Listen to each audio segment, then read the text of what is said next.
So is it actually worth upgrading to the new RF 24-105 F4L? Let's find out.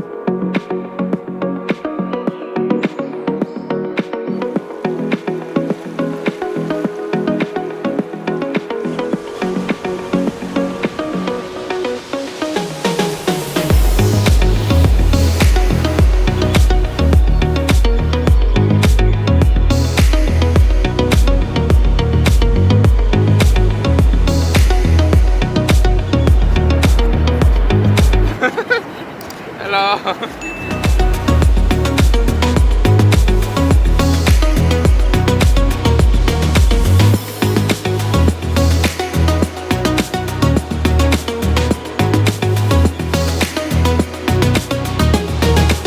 Now firstly, I've had this original EF 24-105 F4L for nearly 8 years. Jeez, that is actually crazy. And I originally bought it when I upgraded to my 7D, which I thought was an absolute beast at the time. And it was basically glued to my camera because of the versatility of that 24-105 focal length. You can use this for portraits, landscapes, events, macro photography, like the list is endless. Which is why I was super interested to test out the new RF 24-105 to see what they've improved over the last 8 years. Now what's super duper cool about these new RF lenses is that because Canon's working on some pretty serious cameras like the new R5, they've made all these lenses 8K ready, which means they are ridiculously sharp. And this is honestly one of the biggest things I noticed when I was reviewing the 1DX Mark III, which I'll link up here. When shooting in 5.5K RAW with my old EF lenses, you notice how unsharp they are, especially around the edges. But anyway, enough about that. I have done some comparisons between the original EF 24-105L and the new RF version, and I'll put them side by side for you without telling you,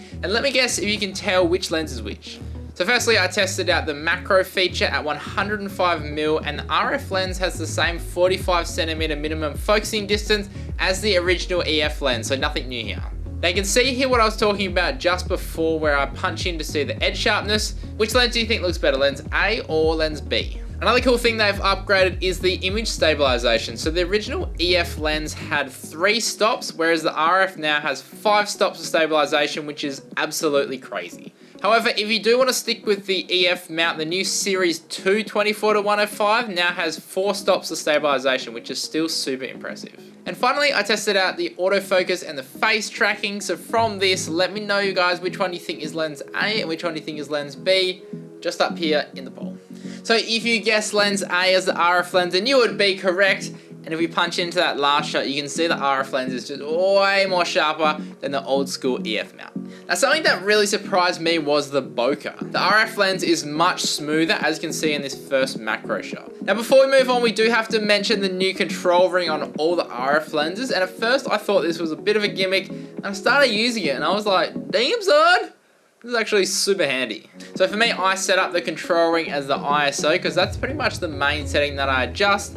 And the beauty of this is that you don't have to go through menus or do multiple actions. You can literally just turn it left and right, and you can smash through your settings super quick. Plus the new motors on the RF lens are a lot quieter, so it means they're actually thinking about that video side of things now. Now the beauty of this lens is the versatility of the focal length, combined with that amazing image stabilization, but the drawback is that it's only an f4 aperture.